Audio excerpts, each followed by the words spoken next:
আসসালামু আলাইকুম সবাইকে আবার ওয়েলকাম আমার ফুড পার্লারে। শীতকাল মানে কিন্তু অনেক মজার মজার টাটকা টাটকা সবজি। তবে ইদানিংকালের বাচ্চা কাচ্চারা কিন্তু তেমন একটা সবজি খেতে চায় না, আর একঘেয়েমি রান্নায় অনেক সময় আমাদের কাছেও এই সবজিগুলো বোরিং হয়ে ওঠে। তাই আমার আজকের এপিসোডটা সাজিয়েছি গতানুগতিক রান্নার একটু ভিন্নতা নিয়ে। যেভাবে রান্না করলে বড়রা তো পছন্দ করবেই, পাশাপাশি ছোটরাও কিন্তু চেটেপুটে খেয়ে নেবে। আর উপকরণ সে তো খুবই সাধারণ, আমাদের হাতের কাছে সবসময় থাকে। এরকম 2-4টা উপকরণ দিয়েই আজকের রেসিপিটা আমি তৈরি করেছি। চলুন তাহলে এই মজাদার সবজি রান্নার রেসিপিটা দেখে নেই।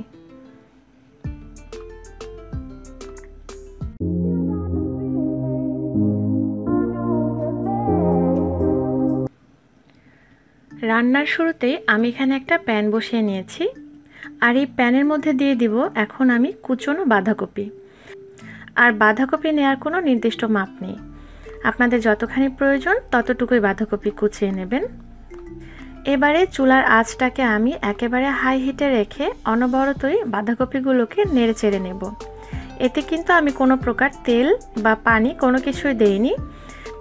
এই নেড়েচেড়ে নিয়ে বাঁধাকপিতে যে পানিগুলো থাকে সেগুলোকে আমি ভালোভাবে শুকিয়ে নিব। আর হ্যাঁ, আজকের মেইন উপকরণ কিন্তু এই বাঁধাকপি আর সাথে ডিম। এই বাঁধাকপিতে আমি অল্প একটু লবণ দিয়ে দিচ্ছি, তাতে করে পানিটা খুব তাড়াতাড়ি ছাড়বে। এবারে অনবরত নেড়েচেড়ে নিব যাতে করে কোথাও ধরে না আসে। যখন একটুখানি দেখব কমে গিয়েছে, অর্থাৎ পানিটা ছাড়তে শুরু করেছে, সেই পর্যায়ে অ্যাড করছি গ্রেট করে রাখা গাজর। আর গাজরটা কিন্তু এখানে একেবারেই অপশনাল। ওই যে বললাম চলছে শীতকাল, আর শীতকাল মানে অনেক মজার মজার রং বেরঙের টাটকা টাটকা সবজি। যেহেতু ঘরে ছিল তাই এটা আমি অ্যাড করলাম। আপনাদের কাছে না থাকলে না অ্যাড করলেও হবে, শুধুমাত্র বাঁধাকপি দিয়েই এই রেসিপিটা করে নিতে পারবেন। এবারে বাঁধাকপি আর গাজর দুটোকে একসাথে আমি নেড়ে চেড়ে এর থেকে যে পানি রয়েছে সে পানিটাকে শুকিয়ে একেবারে কমিয়ে নেব, যেটাকে বলে হচ্ছে মজিয়ে নেওয়া। বাঁধাকপি আর গাজর থেকে সবটুকু পানি শুকিয়ে গিয়েছে। এই দেখুন, এতে কিন্তু এখন আর কোনো পানি নেই। এবার আমি চুলাটা বন্ধ করে ভেজে নেওয়া বাঁধাকপি আর গাজরগুলোকে একটা বোলে ঢেলে নিচ্ছি। এবার এর সাথে আমি অ্যাড করছি কুচিয়ে রাখা কাঁচামরিচ।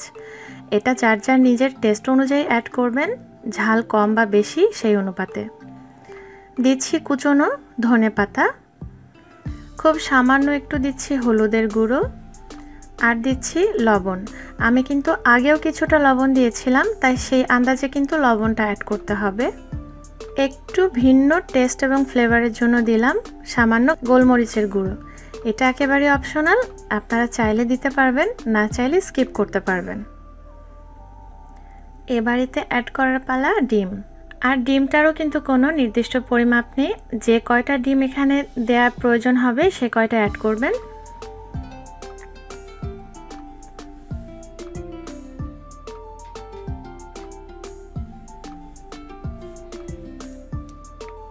আমার এখানে ডিম লেগেছে টোটাল 5টা, আপনাদের কম অথবা বেশিও লাগতে পারে।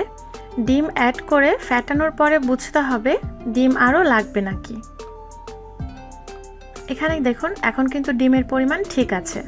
ডিমের পরিমাণ যদি বেশি কম হয়ে যায়, অর্থাৎ এই লিকুইডি ভাবটা না থাকে, তাহলে কিন্তু এই মিশ্রণটাকে ভেজে নেওয়া যাবে না। ডিমের মিশ্রণটা রেডি করা শেষ। এবারে চলে এসেছি ভাজতে। এখানে আমি 2 টেবিল চামচ পরিমাণ তেল দিয়ে নিয়েছি। তেলটাকে একটু হালকা গরম করে নিলাম, আর এতে এখন ঢেলে দিব ডিমের মিশ্রণটা। অর্থাৎ এটা থেকে আমি এখন অমলেট বানিয়ে নিব। এটা কিন্তু অনেকটাই স্প্যানিশ অমলেটের মতো। আপনারা চাইলে পুরো মিশ্রণটা একবারে দিয়েই কিন্তু একটা মোটা এবং বড় সাইজের অমলেট বানিয়ে নিতে পারেন। আবার চাইলে আমার মতো দুবারে করে 2টো অমলেট বানিয়ে নিতে পারেন। আমি যেহেতু এর থেকে 2টো অমলেট তৈরি করব, তাই এখানে আমি অর্ধেক ব্যাটার প্যানে ঢেলে দিচ্ছি।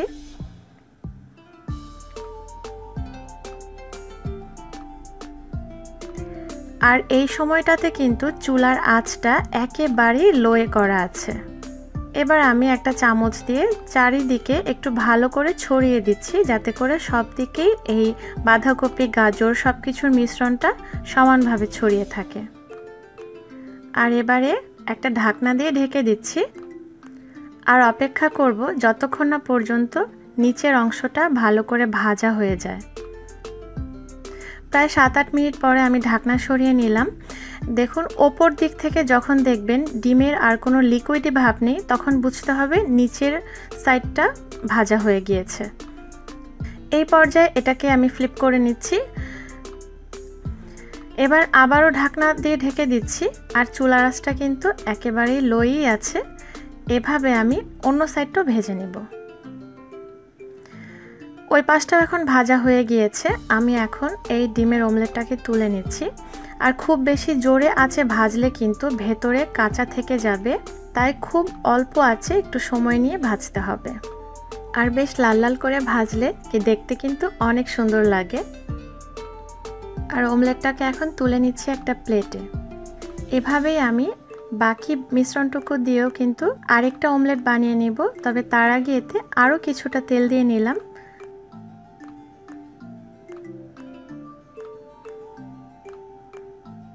একই প্রসেস ফলো করে আমি এই অমলেটটাকেও ভেজে নিব।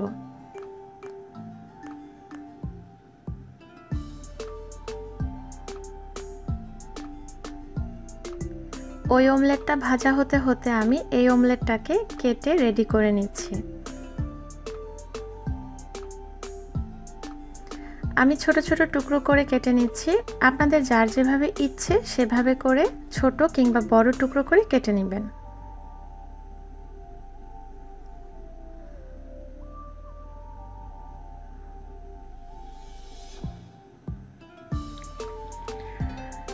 দুটো অমলেটই রেডি করে নিয়েছি। এবার আমি রান্নার জন্য একটা প্যানে দিয়ে দিলাম আধা কাপ পরিমাণ তেল। এই রান্নাটা চাইলে আপনারা সয়াবিন তেল অথবা সরষের তেলও করতে পারবেন।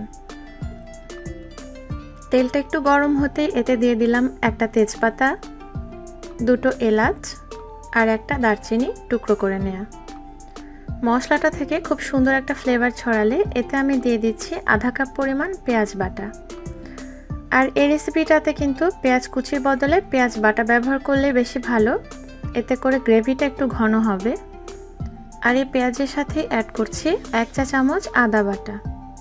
আমি এতে কোনো রসুন বাটা ব্যবহার করছি না, আপনারা চাইলে দিতে পারেন, তবে সেই ক্ষেত্রে খুব সামান্য একটু পরিমাণে দিতে হবে। এবারে পেঁয়াজ আর আদা বাটা একসাথে খুব ভালো করে ভেজে নিব। একটু সময় নিয়ে ভাজতে হবে। এটা শুধু এই রেসিপির ক্ষেত্রে না, যে কোনো রেসিপির ক্ষেত্রে আপনারা বাটা মশলা যেটা ইউজ করেন না কেন সেটা একটু সময় নিয়ে যদি ভেজে নেন তাহলে কিন্তু তরকারির মধ্যে খুব সুন্দর একটা স্মেল ছড়ায়, নইলে তরকারিতে মশলার একটা কাঁচা ভাব থেকে যায়।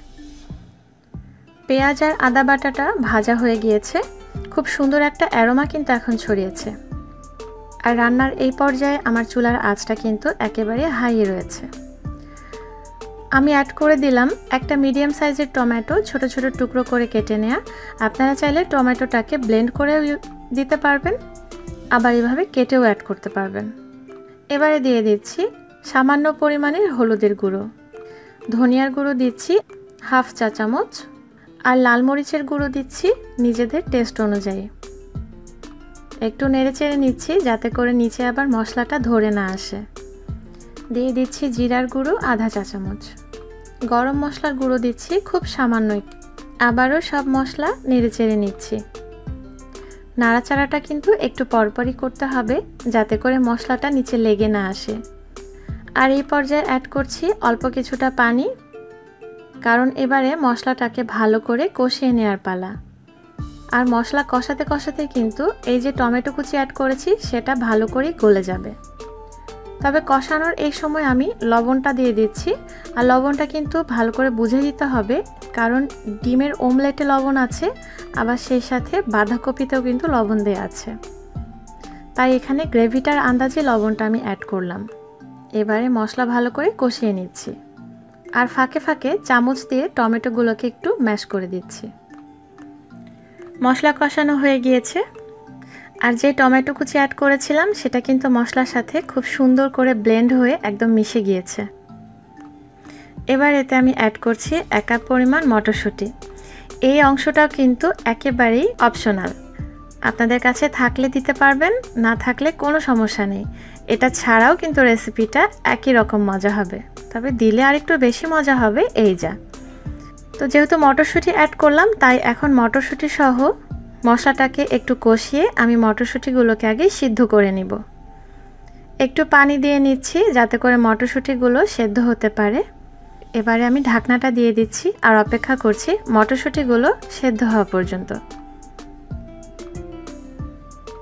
মটরশুঁটি সেদ্ধ হতে কিন্তু খুব বেশি সময় লাগে না, প্রায় 5-6 মিনিট পরে আমি ঢাকনা খুলে নিচ্ছি। আর এই সময় কিন্তু মটরশুঁটিটা সুন্দরভাবে সেদ্ধ হয়ে গিয়েছে। আর এই পর্যায়ে এতে বেশ কিছুটা ঝোল রয়ে গিয়েছে। এই ঝোল ঝোল অবস্থায় এতে আমি কেটে রাখা ডিমের অমলেটের টুকরোগুলো অ্যাড করে দিব। এবারে আবারও ঢাকনা দিয়ে ঢেকে আমি কিছুক্ষণ রান্না করব, যাতে করে অমলেটের ভেতরেও মশলাপাতিগুলো ভালোভাবে ঢুকে যাওয়ার চান্স পায়। ফিরে এলাম কিছুক্ষণ পরেই। এখন কিন্তু রান্না অলমোস্ট কমপ্লিট। যে ঝোলটা ছিল সেটা কিন্তু অনেকটাই শুকিয়ে এসেছে, একটা গায়ে মাখা ভাব চলে এসেছে। তবে এই পর্যায়ে একটু নেড়েচেড়ে নিলাম যাতে নিচে লেগে না যায়, সেটা খেয়াল রাখার জন্য। আর অ্যাড করছি কয়েকটা কাঁচামরিচ, একটু ফেলে দিয়েছি। এই কাঁচামরিচগুলো কোনো ঝালের জন্য নয়, এগুলো শুধুমাত্র সুন্দর একটা ফ্লেভার নিয়ে আসবে। তবে এই কাঁচামরিচগুলোতে যেহেতু ঝাল নেই, তাই আমি একটু ফেলে দিয়েছি। আর সেই সাথে দিয়ে দিলাম কিছুটা ধনিয়া পাতা কুচি। একটুখানি নেড়ে চেড়ে দিয়ে আবারও ঢাকনাটা দিয়ে দিলাম। আর এই সময়টা চুলার আঁচটা একেবারে লোয়ে রেখে দিব। আর এভাবে কিন্তু আমি রাখবো প্রায় মিনিট 5-এর মতো। ফিরে এলাম 5 মিনিট পরে। একদম লো আঁচে কিন্তু এই 5 মিনিট ছিল। আর এই সময়টাতে কাঁচামরিচ এবং ধনেপাতার ঘ্রাণটা পুরো তরকারিতে ছড়িয়ে গিয়েছে। রান্না কিন্তু হয়ে গিয়েছে, এবার শুধুমাত্র পরিবেশনের পালা। এই তো হয়ে গেল শীতের একটা সবজি দিয়ে একটু ভিন্ন ধরনের কিন্তু খুবই মজার একটা রেসিপি। আর এই রেসিপিটা অবশ্যই আপনারা বাসায় ট্রাই করতে কিন্তু ভুলবেন না। আমি আশা রাখছি আপনাদের বাসার বাচ্চা থেকে বড় সবাই খুবই পছন্দ করবে। আর রেসিপি সম্বন্ধে কিছু জানার থাকলে আমার কমেন্ট সেকশনে অবশ্যই কমেন্ট করতে ভুলবেন না। আর নতুন নতুন আপডেটের জন্য আমার চ্যানেলের সাথেই থাকুন। দেখা হবে পরের এপিসোডে নতুন কোনো রেসিপির সাথে। সে পর্যন্ত সবাই ভালো থাকুন, সুস্থ থাকুন। আল্লাহ হাফেজ।